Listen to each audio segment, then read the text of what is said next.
Colossenses capítulo 1.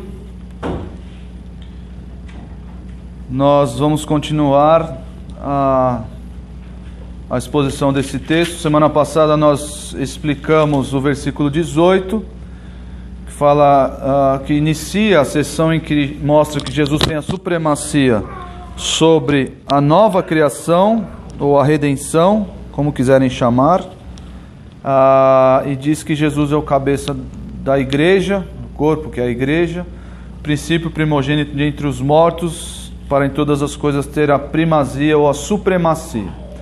E nós vamos terminar esse hino.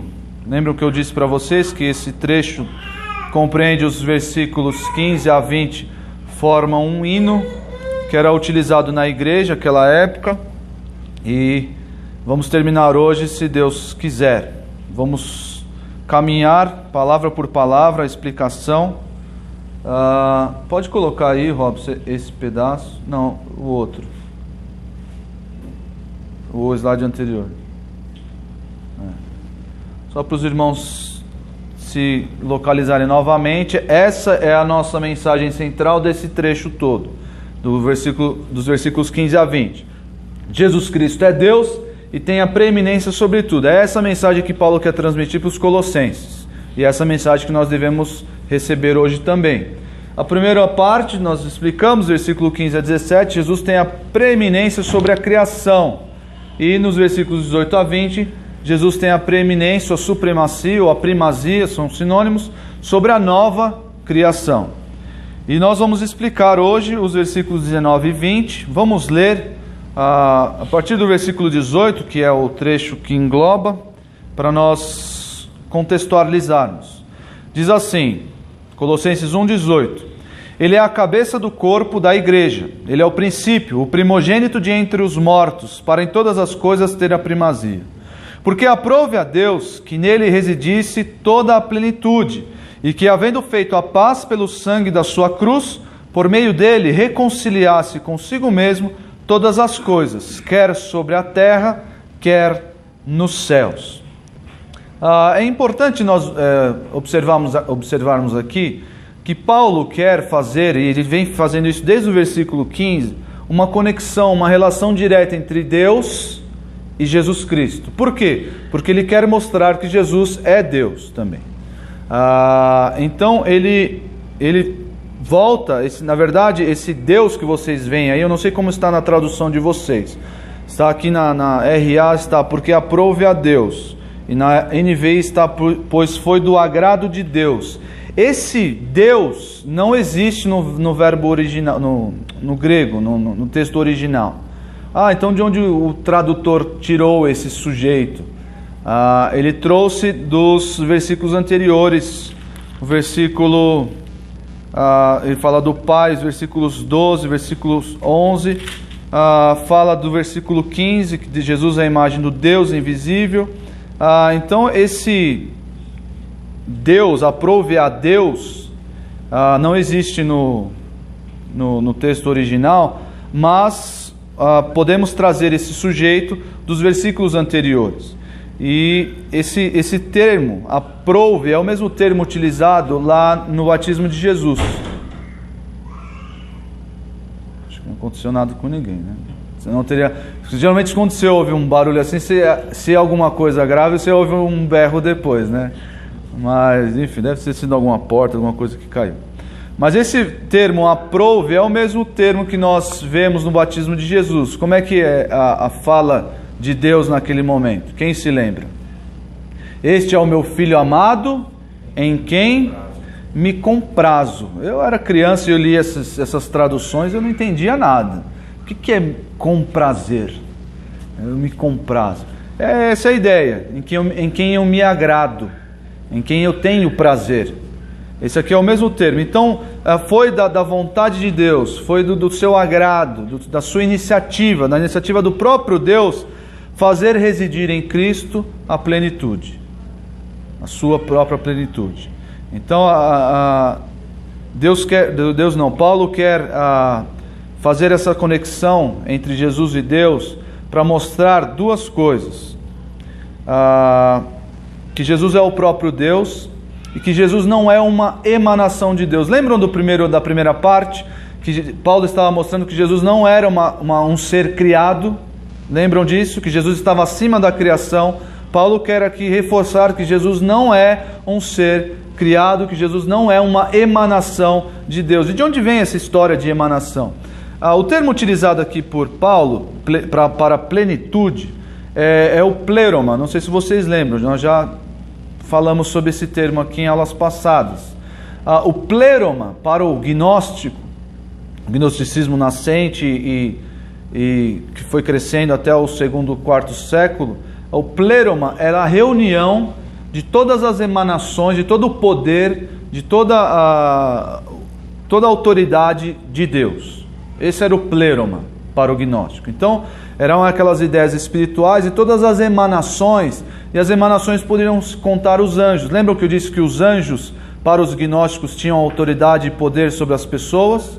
E Jesus estava acima, versículo 16 diz que Jesus está acima disso, Jesus criou essas coisas. O objetivo de Paulo dizendo e reforçando que Jesus é o Criador, Jesus tem a primazia sobre essas coisas. Então o pleroma para o gnóstico era isso, as emanações de Deus.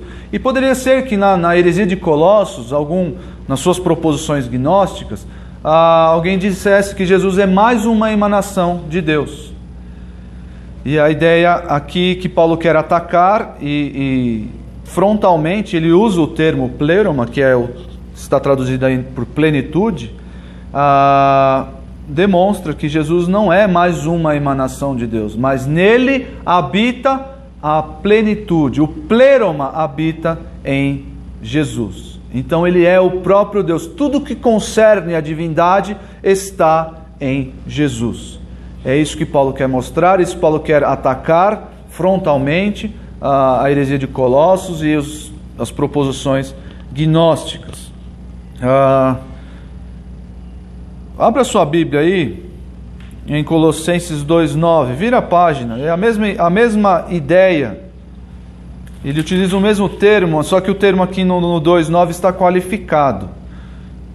Porquanto nele habita corporalmente, vejam aqui, mais um golpe no gnosticismo, porque o gnosticismo pregava o quê? Que a matéria é má.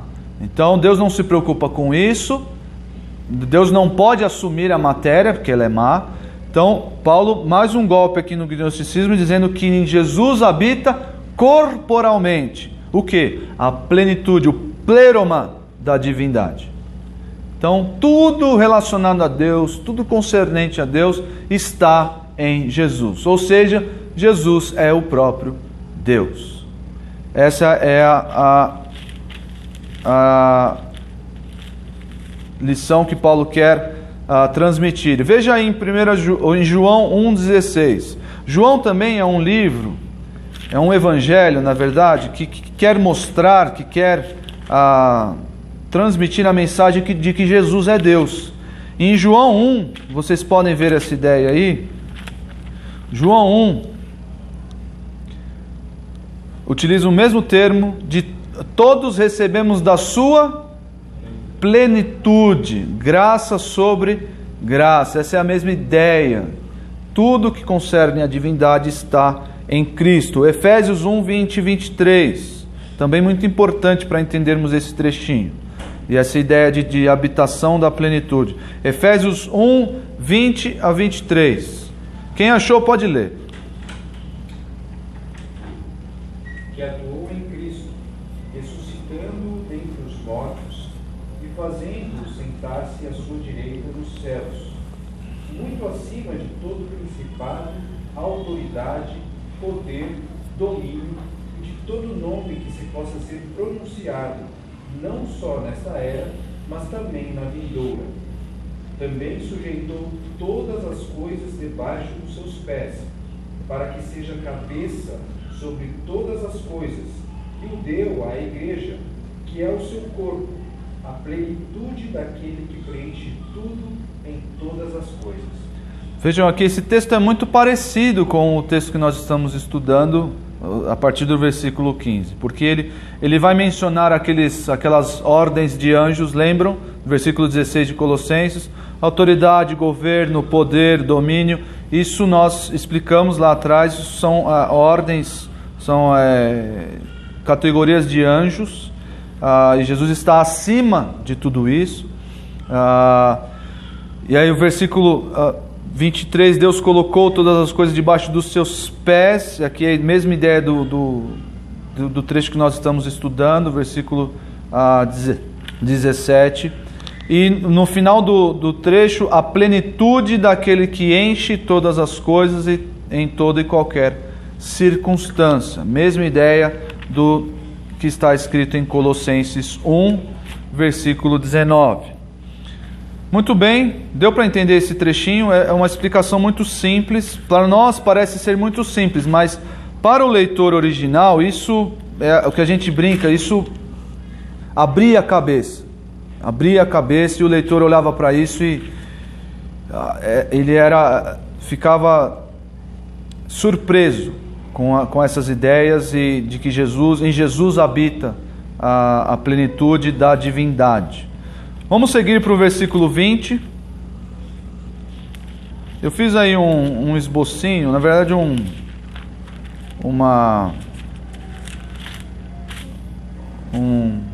uma mensagem central e 3 pontos. Por quê? Porque eu acho que deu para encontrar isso nesses versículos, no versículo 20 mais propriamente dito. Apesar do trecho completo ter essa mensagem central de que Jesus é Deus e Ele tem a supremacia sobre tudo, acho que dá para a gente extrair um pouquinho mais da laranja, um pouquinho mais do versículo 20 e tenho essa proposição aqui para vocês. Jesus Cristo é o Evangelho. Mas isso ficou meio cafona, não ficou? Jesus Cristo é o Evangelho. Acho que o pastor Marcos reprovaria, né?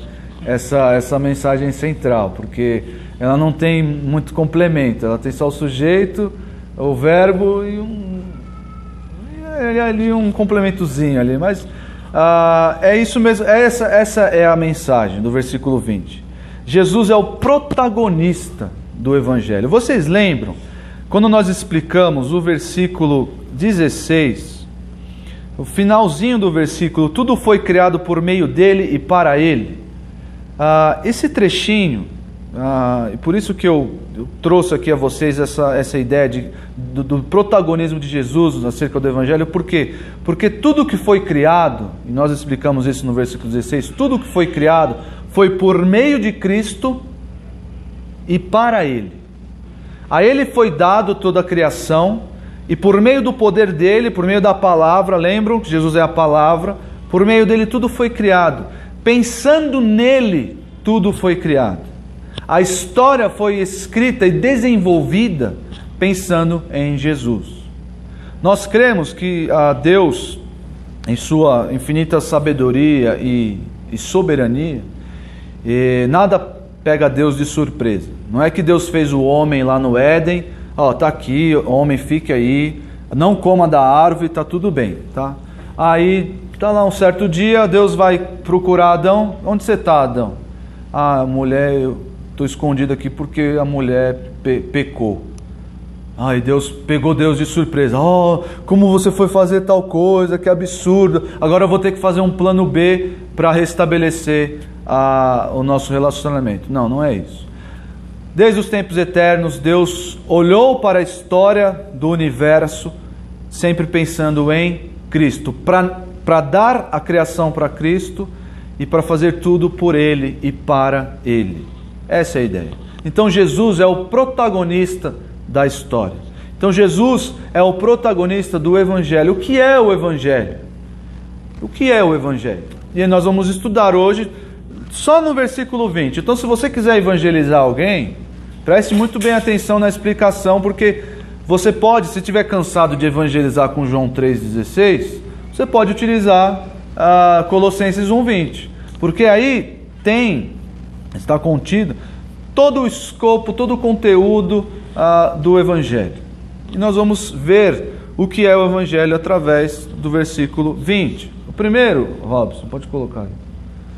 É o escopo, é o conteúdo, o que é o Evangelho. Como eu disse, no Éden, o relacionamento entre Deus e o homem foi rompido por causa do pecado, por causa da queda. e é o que precisava ser feito para que esse relacionamento voltasse a paz, voltasse e fosse restabelecido. Precisava de Jesus, precisava de um mediador, precisava de propiciação, precisava de expiação. Então Jesus novamente é o protagonista do conteúdo do Evangelho. Por quê? Por causa de Jesus nós somos reconciliados, por meio de Jesus nós somos reconciliados com Deus. E não só nós vamos ver mais para frente, mas todas as coisas. Então veja aí a primeira parte do versículo. O escopo, o conteúdo do Evangelho, que é a reconciliação entre o homem e Deus. Pois foi, versículo 20, e por meio dele reconciliasse consigo todas as coisas. Eu queria chamar a atenção de vocês, porque alguns comentaristas, e esse trecho realmente é de difícil tradução, porque parece que em português às vezes não dá essa ideia. Está escrito assim, por meio dele reconciliasse consigo. Esse consigo pode ser Deus, o Pai, o Deus o sujeito do versículo 19, mas a ideia aqui não é isso. A ideia é que Jesus irá reconciliar consigo. Ou seja, Paulo está atribuindo a Jesus mais um atributo divino. Por quê? Porque na queda no Éden foi contra quem? O pecado no Éden foi contra quem? Contra Deus. Para o judeu, era Deus Pai. Ele olhava para isso para ele é patente. Deus Pai foi ofendido. Deus foi ofendido com o pecado do homem. E quem poderia fazer essa reconciliação? Só o próprio Deus. E aí o uso das palavras aqui por Paulo diz que Jesus é o agente da reconciliação. Logo, Jesus é Deus. Mais um reforço na nossa mensagem central, na mensagem que Paulo quer transmitir aqui. Nós vamos caminhar. Por meio dele reconciliar. Esse é o escopo, é o conteúdo do Evangelho. Vocês lembram que quando nós falamos nos versículos 3 a 8, nós também falamos sobre o Evangelho, alguns aspectos do Evangelho. Lembram que eu contei para vocês que a palavra Evangelho já existia, não era algo novo, que nem a gente, nasceu o computador.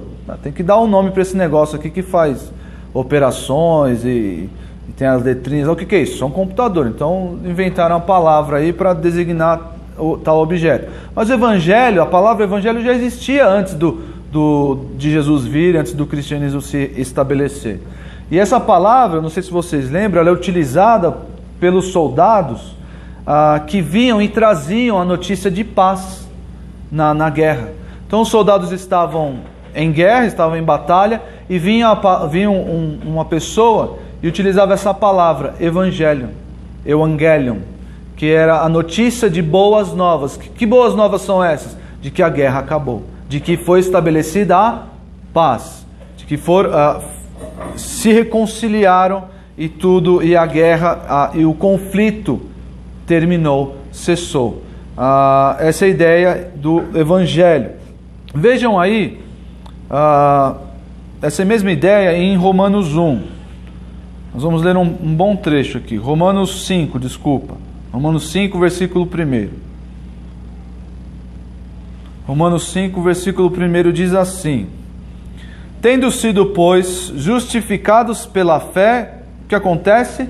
Temos paz com Deus, por nosso Senhor Jesus Cristo. Sempre o Senhor Jesus Cristo é o mediador da nossa reconciliação com Deus. Por meio de quem obtivemos acesso pela fé a esta graça na qual agora estamos firmes e nos gloriamos na esperança da glória de Deus. Versículo 8. Mas Deus demonstra seu amor por nós. 2 pontos. Cristo morreu em nosso favor quando ainda éramos pecadores. Como agora fomos justificados por seu sangue, vejam aí, mesma ideia do finalzinho do versículo 20 que estamos estudando, muito mais ainda seremos salvos da ira de Deus por meio dele. Se quando éramos inimigos de Deus, fomos reconciliados com ele mediante a morte do seu Filho, a mediação de Jesus, o protagonismo de Jesus na reconciliação entre nós e Deus. Segue a leitura. Mediante a morte de seu Filho, quanto mais agora, tendo sido reconciliados, seremos salvos por sua vida. Não apenas isso, mas também nos gloriamos em Deus, por meio do nosso Senhor Jesus Cristo, mediante quem recebemos agora a reconciliação. Esse texto é muito claro e concorda em gênero, número e grau com o texto de Colossenses 1:20. Inclusive o Evangelho é chamado em 2 Coríntios 5, pode abrir a Bíblia, é chamado de ministério da reconciliação. O Evangelho é chamado de ministério da reconciliação. Veja aí em 2 Coríntios 5, versículo 18. Tudo isso provém de Deus, que nos reconciliou consigo mesmo por meio de Cristo e nos deu o ministério da reconciliação. Ou seja, que Deus em Cristo estava reconciliando consigo o mundo, não lançando em conta os pecados dos homens, e nos confiou a mensagem da reconciliação. Portanto, somos embaixadores de Cristo, como se Deus estivesse fazendo o seu apelo por nosso intermédio. Por amor a Cristo lhe suplicamos, reconciliem-se com Deus. Vejam aqui, irmãos, o objetivo de Paulo é mostrar essa mediação que Jesus faz entre Deus e o homem, na reconciliação entre Deus e o homem. É só por meio de Jesus que há o verdadeiro Evangelho. Só por meio do protagonismo de Jesus é que existe o verdadeiro Evangelho. Então, ontem minha filha estava com o controle na mão, e ela gosta porque o controle acende uma luzinha lá, e ela fica vendo a luzinha, e ela colocou no canal do Canção Nova. Tem um canal lá, Canção Nova, acho que é da Igreja Católica, né?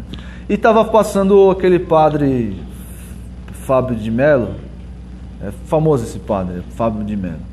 E eu parei para ouvir lá o que ele estava dizendo ali, coisa de 2, 3 minutos, e parece ser comum das pessoas que pregam esse evangelho insosso, esse evangelho fraco, que não tem poder para salvar, de falar do amor de Deus. O amor de Deus. Ele parece muito lindo. E ele fala com aquela voz que ele tem bonita. O amor de Deus. E ele em nenhum momento falou de Jesus. Nós temos que nos aproximar de Deus. E o amor de Deus é que nos move. E essas palavras soltas que para qualquer incauto, nossa, eu fui edificada pelo padre Fábio de Mello. Em nenhum momento ele falou de Jesus. Meus irmãos, nós só podemos provar do amor de Deus por meio de Jesus. Quantas vezes o apóstolo Paulo em Romanos 5 falou, por meio de Cristo, mediante a sua morte, nós temos paz com Deus. Só através de Cristo nós podemos desfrutar do amor de Deus. Não existe evangelho sem falar do Senhor Jesus. Não existe. Não existe. Ele é o escopo da nossa... Isso que Paulo fala, né? Que há um só Deus e um só mediador entre Deus e os homens, Cristo Jesus homem. Versículo de Timóteo. Um só Deus e um só mediador entre Deus e os homens, Jesus Cristo, homem. Muito bem. Se tira o mediador, se você tira o mediador, você não tem paz com Deus. Não há reconciliação. Perfeito. É isso mesmo. Muito bem, vamos continuar aqui. Primeira parte aí é o escopo, é o conteúdo do Evangelho, que é a reconciliação por meio de Jesus. Segundo é o alvo do Evangelho. Segunda parte é o alvo. A Nádia virou sacoleira.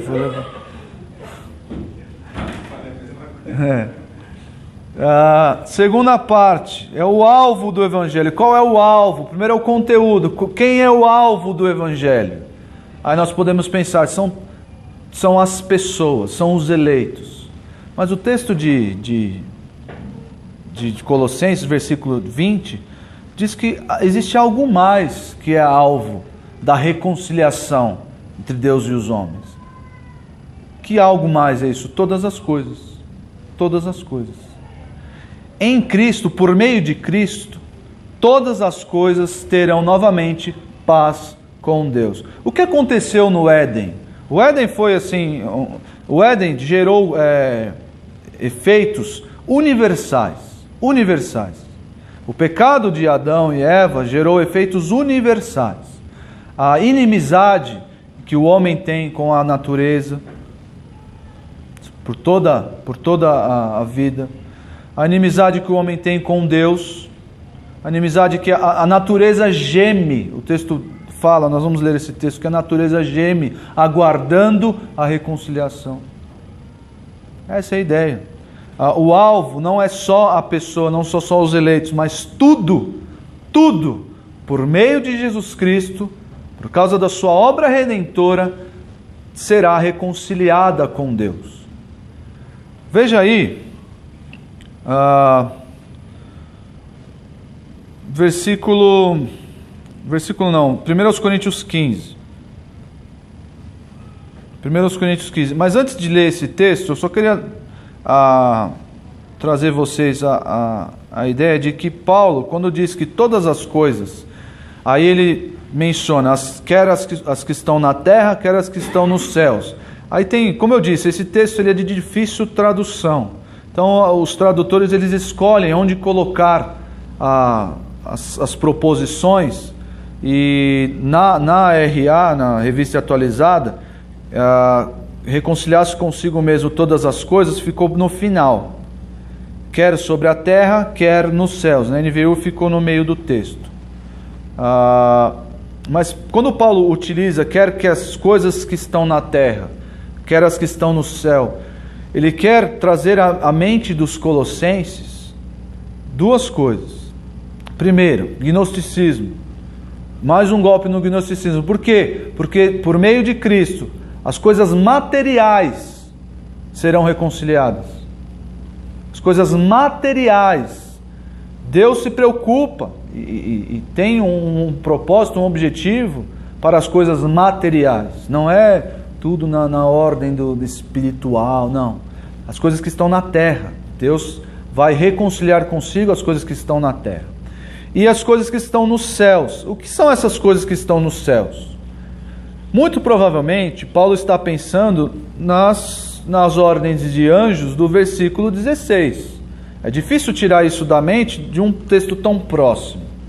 Então ele está pensando, as coisas celestiais serão reconciliadas com Deus. Aí nós podemos ter um problema, um pequeno problema. Por quê?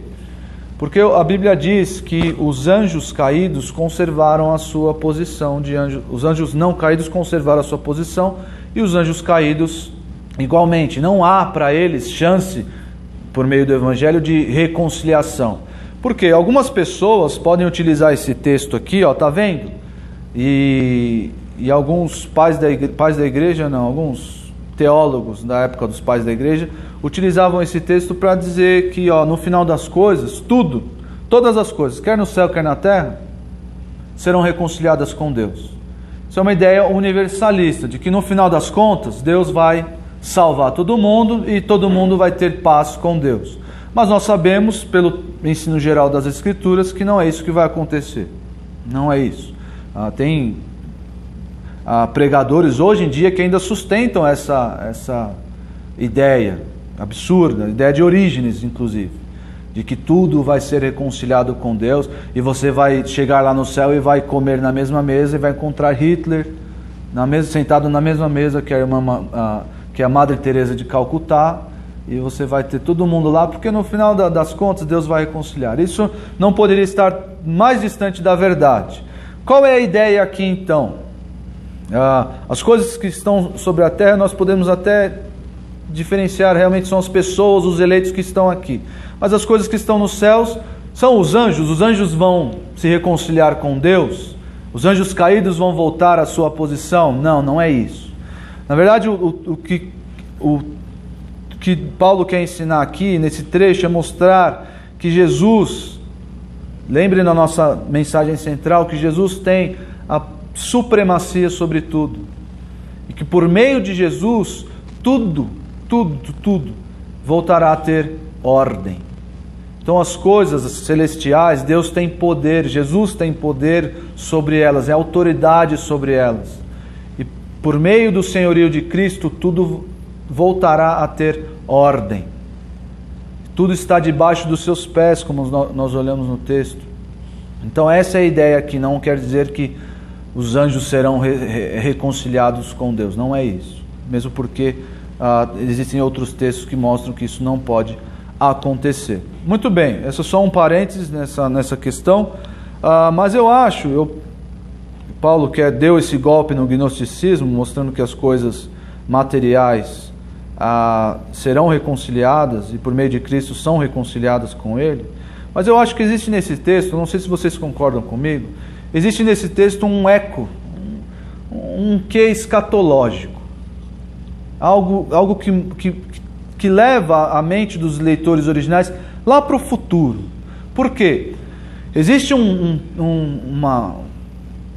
afã de que realmente Jesus já reconciliou por meio da fé, nos reconciliou com Deus e nós podemos ter paz, somos justificados e podemos ter paz com Deus.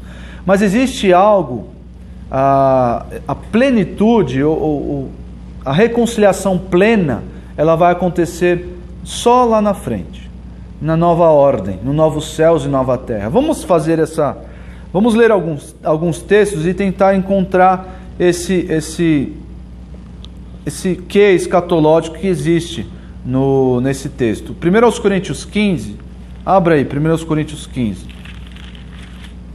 versículo 27.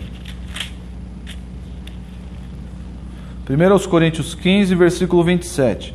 Porque todas as coisas sujeitou debaixo dos seus pés. E quando diz que todas as coisas lhe estão sujeitas, certamente exclui aquele que tudo lhe subordinou. Quando, porém, todas as coisas lhe estiverem sujeitas, então o próprio Filho também se sujeitará àquele que todas as coisas lhe sujeitou, para que Deus seja tudo em todos. Aqui esse finalzinho, para que Deus seja tudo em todos, é um momento futuro, é um momento escatológico. Hoje Deus é tudo em todos? Não é. Não é. Essa realidade não existe hoje, que Jesus vai sujeitar as coisas a Deus e para que em Deus para que Deus seja tudo em todos. Aí caminhe para Romanos 8. Romanos 8, versículo 20. Romanos 8, 20. Pois a criação está sujeita à vaidade, não voluntariamente, mas por causa daquele que a sujeitou, na esperança de que a própria criação será redimida do cativeiro da corrupção, para a liberdade da glória dos filhos de Deus. Porque sabemos que toda a criação a um só tempo geme e suporta angústias até agora. Vejam aqui, isso aqui já aconteceu hoje? Já aconteceu em algum momento da história? A criação já foi liberta do cativeiro? Já foi redimida do cativeiro? Não. Isso é um momento escatológico. Isso é um momento que vai acontecer no futuro. 2 de Pedro 3,10. 2 de Pedro 3,10. Ninguém mais usa a Bíblia de folha, né? Só eu. O pastor Marcos falava, eu gosto de ouvir o farfalhar das folhas. Hoje, esquece. 2 de Pedro 3,10. Virá, entretanto, como ladrão o dia do Senhor, no qual os céus passarão com estrepitoso estrondo, e os elementos se desfarão abrasados. Também a terra e as obras que nela existem serão atingidas. Visto que todas essas coisas hão de ser assim desfeitas, deveis ser tais como os que vivem em santo procedimento e piedade, esperando e apressando a vinda do dia de Deus, por causa do qual os céus incendiados serão desfeitos e os elementos abrasados se derreterão. Isso já aconteceu? Não. É um momento futuro, escatológico. E aí vejam quando isso acontecerá, em Apocalipse 21. Quando a criação e tudo que foi sujeito a Cristo, quando teremos a plena reconciliação com Deus. Apocalipse 21. Vi novo céu e nova terra, pois o primeiro céu e a primeira terra passaram, e o mar já não existe. Vi também a cidade santa, Nova Jerusalém, que descia do céu, da parte de Deus, ataviada como noiva adornada para o seu esposo. Então ouvi uma grande voz vinda do trono dizendo: Eis o tabernáculo de Deus com os homens. Tabernáculo aqui é uma ideia para habitação de Deus. O Deus vai habitar com os homens, isso através de Jesus. Ele explica: Deus habitará com eles. Eles serão povos de Deus e Deus mesmo estará com eles. E lhes enxugará dos olhos toda lágrima, e a morte já não existirá. Já não haverá luto, nem pranto, nem dor, porque as primeiras coisas passaram, a primeira ordem já passou. Esse é o momento em que toda a criação, céus e terra, terão verdadeira e plena reconciliação com Deus, que é um eco aí de escatológico que o texto de Colossenses 1:20 nos propõe. Tudo bem? Tudo bem até aqui? Por meio de Cristo, todas as coisas serão reconciliadas, terão paz com Deus. Terão paz com Deus. Todas as coisas, os céus e na terra, não são só as pessoas. Então, por meio de Cristo, mais uma vez o protagonismo de Cristo em reconciliar tudo com Deus. E finalmente, o modo pelo qual nós podemos nos reconciliar com Deus, o modo do Evangelho fazer isso, nos dar a paz com Deus, é o sangue da cruz. Veja aí, volte para Colossenses 1:20. Ele vai utilizar, nós vamos explicar e terminar com essa explicação desse trecho. Colossenses 1:20. E que, havendo feito a paz pelo sangue da cruz, aí na RA está na primeira parte aqui, havendo feito a paz pelo sangue da cruz. Na NVI acho que está no final do trecho, no final do versículo. Essa metonímia de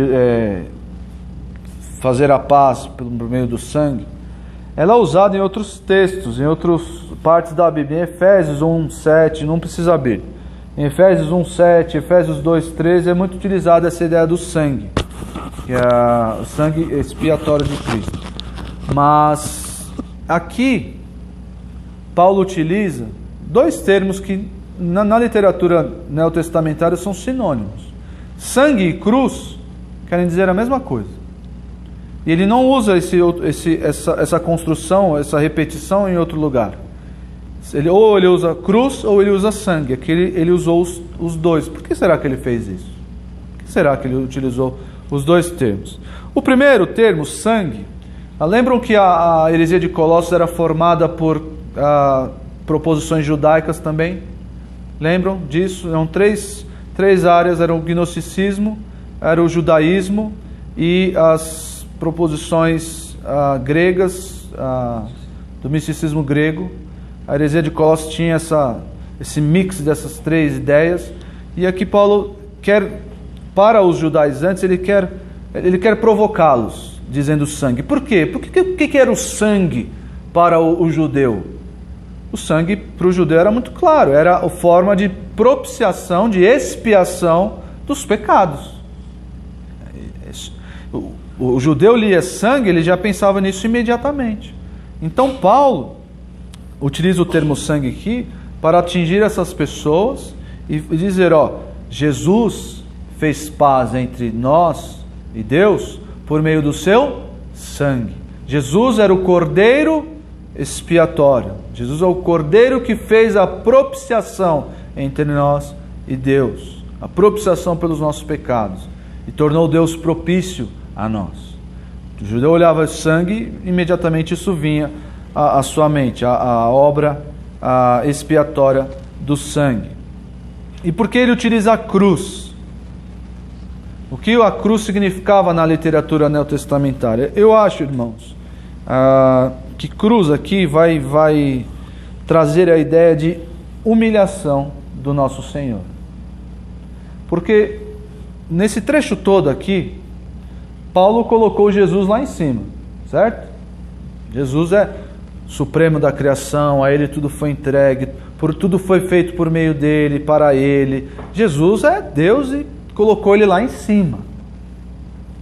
Mas por que eles utilizam o termo cruz na literatura neotestamentária? Vem trazer essa ideia de humilhação, de vergonha.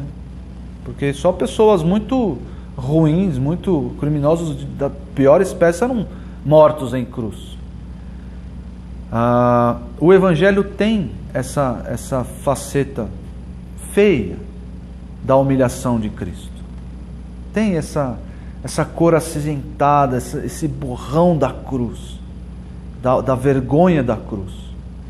E ele faz isso de propósito, porque a propiciação que Jesus nos deu por meio do seu sangue não foi de qualquer tipo, foi por meio da cruz. E o Evangelho tem essa parte feia, essa parte desagradável que é a cruz. Ninguém gosta de falar da cruz quando prega o Evangelho. Jesus morreu na cruz por você, porque você deveria estar na cruz. Você deveria morrer pelos seus pecados e nem assim se salvaria. Mas Jesus, por meio de uma morte humilhante, o Senhor de toda a criação, o Senhor supremo de todas as coisas, a quem Ele foi sujeito a todas as coisas, Ele morreu na cruz, de modo vergonhoso, de modo humilhante. Veja aí, abra sua Bíblia em Romanos 3. Romanos 3, 24 e 25. Romanos 3...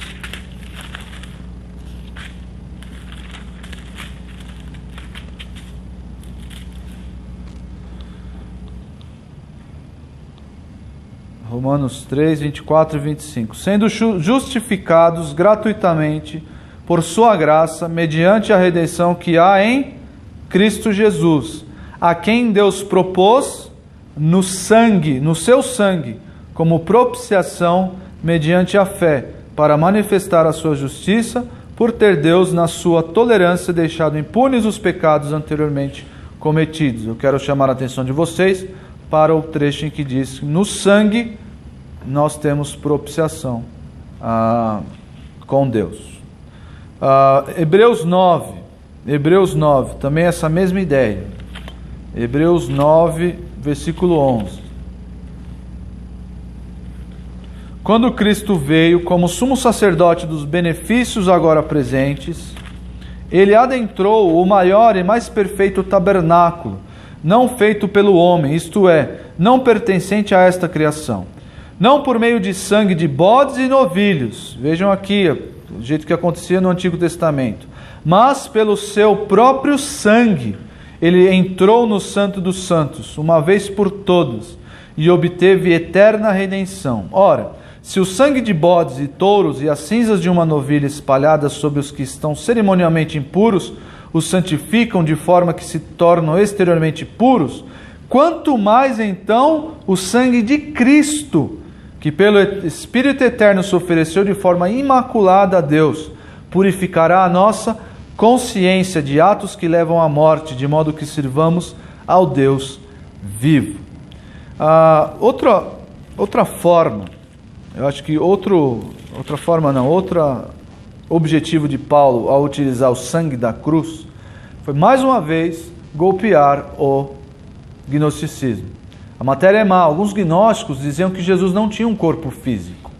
Jesus era uma emanação, alguns até diziam que Jesus era um espírito flutuante. Assim. Jesus tinha uma aparência visível, mas era um espírito flutuante, não tinha um corpo físico. E só um corpo físico pode derramar sangue na cruz. Só um corpo físico. Jesus assumiu o corpo físico, material, para derramar sangue na cruz. Então Paulo golpeia de morte o gnosticismo aqui, utilizando esse termo. Muito bem, um texto paralelo, muito parecido com esse, eu quero terminar com isso, Filipenses 2, versículos 8 a 9. Esse texto que você falou da exaltação, Paulo coloca Cristo como supremacia de Cristo e depois fala da humilhação de Cristo. Aqui o Filipenses 2 é clássico, né? Falando da kenosis, né? Do esvaziamento de Cristo, e vai falar da humilhação também. Filipenses 2, versículo 8. Vamos ler a partir do versículo 5 para contextualizar.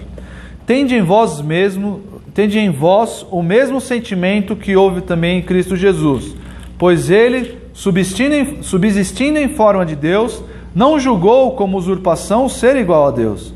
Antes, a si mesmo se esvaziou, assumindo a forma de servo, tornando-se em semelhança de homens e reconhecido em figura humana. A si mesmo se humilhou, tornando-se obediente até a morte, e morte de cruz. Vejam aqui a parte feia do Evangelho.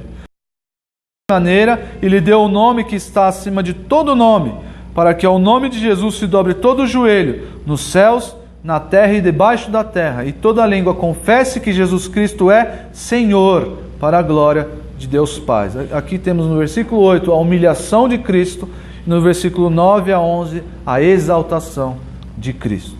Mesma ideia do trecho que nós estamos estudando. Muito bem, viram aí o escopo do Evangelho. Jesus Cristo é o Evangelho.